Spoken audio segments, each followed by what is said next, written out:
জানি হাজারীবাগ এই সমস্ত এলাকা আমাদের মরহুম পিন্টু ভাইয়ের এলাকা। বিএনপির সমর্থন বেশি আছেন থাকেন, একটা কথা মনে রাখেন, ওই যে আপনাদের মরহুম নেতা শহীদ প্রেসিডেন্ট জিয়াউর রহমান সাহেব ধর্মনিরপেক্ষতাকে ঠেঙ্গায় বিদায় করে আল্লাহর উপর অবিচল আস্থা এবং বিশ্বাসকে বাংলাদেশে স্থাপন করেছিলেন। ওই আদর্শের উপর যদি বিএনপি করেন ভালো কথা, আর যদি ধর্মনিরপেক্ষতার দিকে এত পীড়িত দেখান আওয়ামী লীগ করেন। কথা পরিষ্কার, মুসলমানদের দেশে কুফরি মতবাদ, ধর্মনিরপেক্ষ মতবাদ, ভারতীয় রাজনীতির পচামাল মুসলমানদের বাংলাদেশে চলতে পারে না।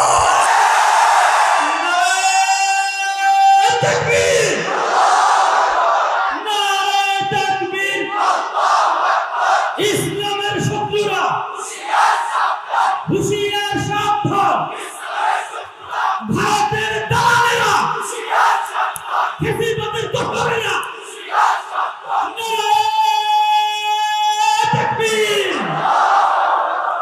আওয়ামী লীগকেও বলবো মাঝখানে যা ভুল করছেন সব ভুল তওবা করে কাজা কাফারা দিয়ে আবার ওই পুরান দিনের রাজনীতিতে ফিরে যান। আওয়ামী লীগ সর্বপ্রথম আওয়ামী লীগের নেতা শেখ মুজিবুর রহমান সাহেবরা, উনি ওনার নেতা শহীদ হোসেন শহীদ সোহরাওয়ার্দী, তারা সর্বপ্রথম আস্তে আস্তে আস্তে আস্তে আস্তে আস্তে আস্তে আমি বেশি সাউন্ড দেই তো এই জন্য ওরা সাউন্ড কমায় দেয়, বুঝেন নাই? ওরা চিন্তা করে যা যায় হুজুরের গলার উপর দিয়ে যাক, আমাকে মাইকটা সেফ থাক। ওরা বুঝে না যে তখন ওই হাজার লক্ষ মাইকের চেয়ে হুজুরের গলার দাম যে বেশি, ওরা বুঝে না। কে বুঝাইব ওদেরকে বলেন? ওরা মাইকের মায়া করে কিন্তু হুজুরের গলার মায়া করে না। আরে বেটা, তোর দুই একটা মাইকের তার তুর ছিললে এটা তুই রিকভারি পাবি, হুজুরের গলাটা নষ্ট হয়ে গেলে এটা রিকভারি করতে কষ্ট বোধ করে। যেভাবে তোদের জন্য, দেশের জন্য, জাতির জন্য, ইসলামের জন্য চিৎকার করি, এই সহজ না, খুব মাগনা না। এটার জন্য আমাদেরকে অনেক মূল্য দিতে হয়, নির্মম নির্যাতন সহ্য করতে হয় আমাদেরকে, অন্ধকার কারা প্রকোষ্ঠে নিক্ষিপ্ত হতে হয়েছে আমাদেরকে, স্বৈরাচারী শেখ হাসিনার সরাসরি টার্গেটে পরিণত হতে হয়েছে আমাকে। গোটা বাংলাদেশের প্রশাসন রাষ্ট্রযন্ত্রকে আমার ব্যক্তিগত বিরুদ্ধে ব্যবহার করা হয়েছে, সমস্ত গোয়েন্দা সংস্থাগুলোকে আমার বিরুদ্ধে লেলিয়ে দেওয়া হয়েছে, যেখানে আমার নাম পেয়েছে তছনছ করা হয়েছে। আমার মাদ্রাসা, বাবরি মসজিদ মাদ্রাসা 1 বছরের জন্য সিলগালা করে রেখেছে, মাদ্রাসার ছাত্র শিক্ষক যা পাইছে সব ধরে নিয়ে গেছে। জামিয়া রহমানিয়া শাইখুল হাদিস আল্লামা আজিজুল হক রহমাতুল্লাহি আলাইহির প্রতিষ্ঠিত মাদ্রাসা, সেই মাদ্রাসা থেকে আমাকে গ্রেফতার করার পরে সেই মাদ্রাসাটাকে স্বৈরাচারী আওয়ামী ফ্যাসিবাদী সরকার দখল করে তারপরে তাদের আস্থাভাজন লোকদের হাতে তুলে দিয়েছে। অনেক মূল্য আমাদেরকে দিতে হয়েছে, এই সব মূল্য আমরা দিয়েছি। এবং আল্লাহর কসম খেয়ে বলি, আল্লাহর দ্বীনের জন্য যদি প্রয়োজন হয়, আল্লাহর কোরআনের জন্য যদি প্রয়োজন হয়, আল্লাহর কাছে নিরাপত্তা চাই, আল্লাহ চাইলে এর চেয়েও বড় মূল্য দিতে আমরা প্রস্তুত রয়েছি।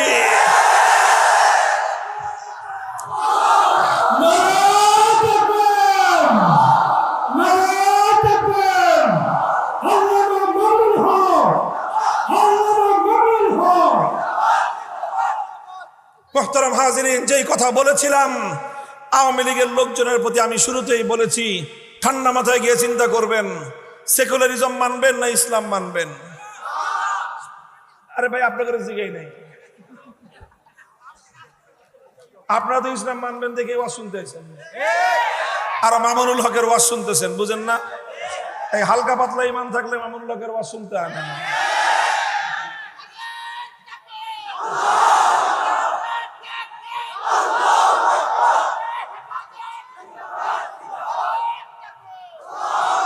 আওয়ামী লীগের প্রতি সবিনয় নিবেদন, ঠান্ডা মাথায় চিন্তা করবেন ইসলাম আর সেকুলারিজম। যদি ইসলাম মানেন, আর দ্বিতীয়বার কোনোদিন বাংলাদেশে সেকুলারিজমের রাজনীতি আমদানি করবার চেষ্টা করেন না। আর যদি সেকুলারিজমের রাজনীতি করতে হয় তাহলে তো সীমান্ত খোলা আছে। ধর্মনিরপেক্ষতার জন্য তো দেশ ভাগ করে দিয়ে দিছি, বড় ভাগটাই তো দিছি, মাখনটাই তো দিছি, আমরা তো খারাপটা রাখছি, ওইটা নিয়ে খান না। দিল্লিতে যান না, জামাই আদর তো করতেই আছে আপনাদেরকে, ওখানে যে বাড়িঘর বানায় নেন। আল্লাহর ওয়াস্তে শাহজালালের, শাহ মাকদুমের, হাজী শরীয়তুল্লাহর এই দেশটাকে অপবিত্র করবার চেষ্টা করবেন না। কথা বলেন ঠিক না বেঠিক? আমি বলেছিলাম ইসলাম যদি বলেন, ইসলাম যদি মানতে চান, আল্লাহর কোরআন যদি মানতে চান, মুসলমানদের রাষ্ট্র ইসলামী হুকুমত ছাড়া চলতে পারে না। যদি ইসলামের কথা তো আছেই, যদি ঐতিহাসিক ভাবে আপনারা বিচার করতে চান, ইতিহাস দিয়ে যদি বিচার করতে চান, ইতিহাসের বিচারেও বাংলাদেশে ইসলাম ছাড়া অন্য কোনো রাজনীতি চলতে পারে না। কারণ যখন দেশটা ভাগ হয়েছে, ধর্মনিরপেক্ষতার রাজনীতির জন্য এক ভাগ, ইসলামের রাজনীতির জন্য আরেক ভাগ, তো এই ভাগ আমরা পেয়েছি। আমরা এরপরে ইসলাম কায়েম না করবার কারণে পশ্চিম পাকিস্তানিদেরকে তালাক দিয়েছি, কিন্তু বাংলাদেশে ইসলামের হিস্সা ছাড়ি নাই, ইসলামের হিস্সা ছাড়বো না।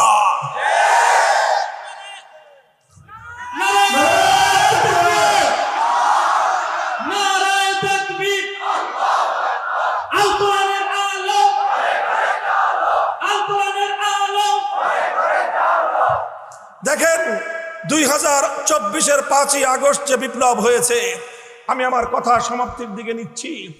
এই বিপ্লব আমাদেরকে নতুন ভাবে অনুপ্রাণিত করে। কথা বলেন ঠিক না বেঠিক? হে যুবক, তোমরা বিপ্লবের জন্য প্রস্তুত হও। তুমি আর আমি যদি বিপ্লবের জন্য প্রস্তুত হই, বিপ্লবের জন্য অনেক বড় রাজনৈতিক দলের প্রয়োজন নাই, অনেক বড় নেতার প্রয়োজন নাই। যুবকরাই নেতৃত্ব দিয়ে বিপ্লব আনতে পারে। নারায়ে তাকবীর, নারায়ে তাকবীর, রক্তের বন্যা। 5ই আগস্টের বিপ্লব একটা সিমটম দিয়ে বোঝা যায়। এই বিপ্লব, এটা যদিও পূর্ণাঙ্গ ইসলামী বিপ্লব ছিল না, তবে ইসলামী বিপ্লবের আগে এটা একটা পূর্বাভাস। প্রতিদিন যখন সকালবেলা সূর্য উঠে পূর্ব দিগন্তে, সূর্য ওঠার ঘন্টা দেড়েক আগে সুবহে সাদেকের আলো উদ্ভাসিত হয়। কথা বলেন ঠিক না বেঠিক? সুবহে সাদেক উঠলে দুনিয়ার মানুষ বুঝে যে কিছুক্ষণ পরে সূর্য উঠবে। সমস্ত পাকপাখালি কলকলানি শুরু করে দেয়, ওরা জানে যে কিছুক্ষণ পরে সূর্য উঠবে। তো ঠিক তেমনি ভাবে 5ই আগস্টের বিপ্লব, এটা যদিও পূর্ণাঙ্গ ইসলামী বিপ্লব নয়, তবে এটা ইসলামী বিপ্লবের পূর্বে একটি নতুন সূর্যোদয়ের সুবহে জাদিদ। যদি বিশ্বাস না হয়, বিশ্বাস যদি না হয়, বুঝতে যদি চান, আমি বলবো 5ই আগস্ট 2024 সাল। খবর পাইছেন কখন আপনারা?